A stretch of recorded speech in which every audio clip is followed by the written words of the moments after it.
Hi, my name is Jim Weehunt. Um, Lately, due to this COVID, a lot of resources for the homeless have been shut down around us. And they don't have a lot of places left to go. They don't have a lot of places to go to be fed.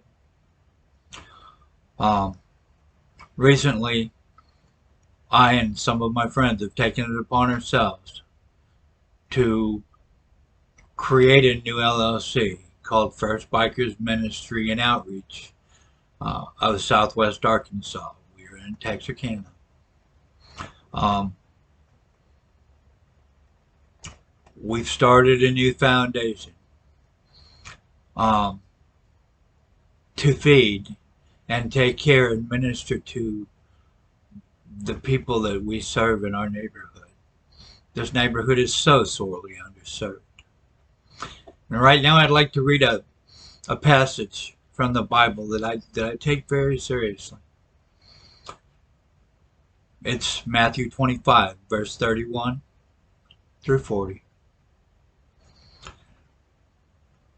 When the Son of Man comes in his glory, and all the angels with him, he will sit on his glorious throne. All the nations will be gathered before him, and he will separate the people one from another as a shepherd separates the sheep from the goats. He will put the sheep on his right and the goats on his left. Then the king will say to those on his right, "Come, you who are blessed to my Father, take your inheritance, the kingdom prepared for you since the creation of the world. For I was hungry, and you gave me something to eat. I was thirsty, and you gave me something to drink. I was a stranger, and you invited me in. I needed clothes, and you clothed me. I was sick, and you looked after me. I was in prison, and you came to visit." Then the righteous will answer him, "Lord, when did we see you hungry and feed you, or thirsty and give you something to drink? When did we see you a stranger and invite you in, or need clothes and clothe you? When did we see you sick or in prison and go to visit you?" The king will reply, "Truly I tell you, whatever you did for one of the least of these brothers and sisters of mine, you did for me."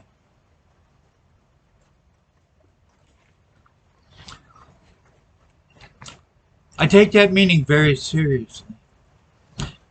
And like I said, right now, in this area, in this neighborhood, there are a lot of hungry people who have no place to go.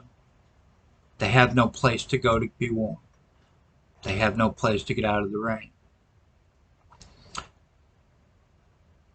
The new ministry that I've started, and that those who've chosen to come with me have still stand by my side and support me through everything I do, have taken it upon ourselves to start this ministry and provide food for those most in need in our neighborhood, to provide a prayer for those who have no hope, to provide comfort for those who don't know where their next meal is coming from. See, 15 years ago I was there. I was homeless, living in a riverbed, a strung out junkie with a needle in my arm. And I had nowhere to go. I had no one to care about me or where I was, what I was doing.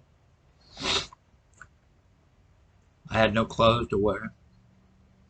I had no blankets to keep me warm when it got cold. I'll tell you right now, it's a feeling of loss and loneliness and helplessness that I can't begin to tell you how it feels.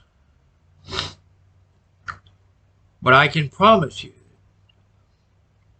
when I gave my life to God, when I got on my knees and I gave my life to Christ, and I made him that promise that I would that I would do everything in my power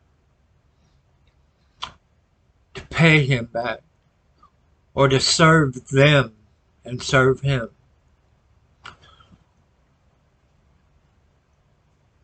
I made that promise to God on my knees when I thought I wasn't going to see tomorrow.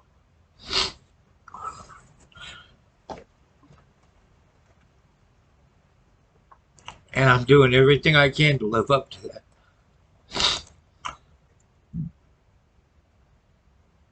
Right now,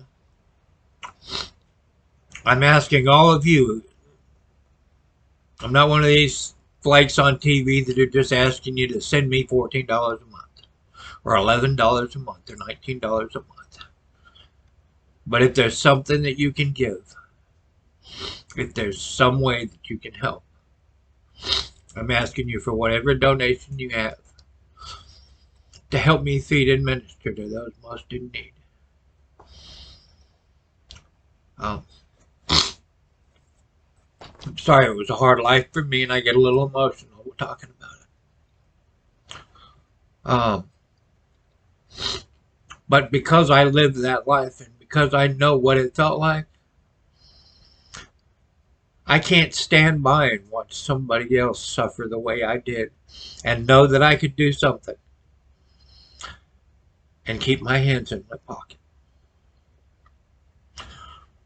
When they come to me and ask me, Pastor Jim, who's going to help us now?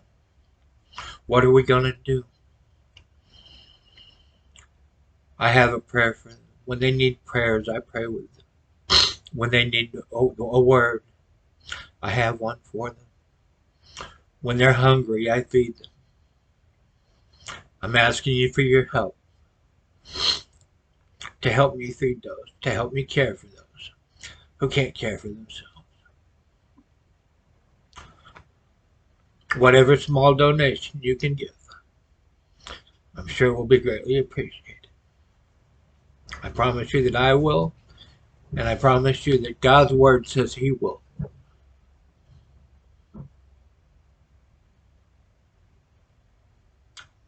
I guess that's all I have to say. I'm sorry I'm not sitting in some fancy room making some fancy video,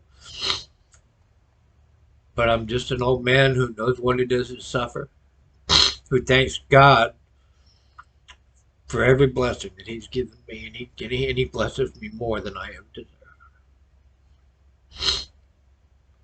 If you can help, please help. Thank you.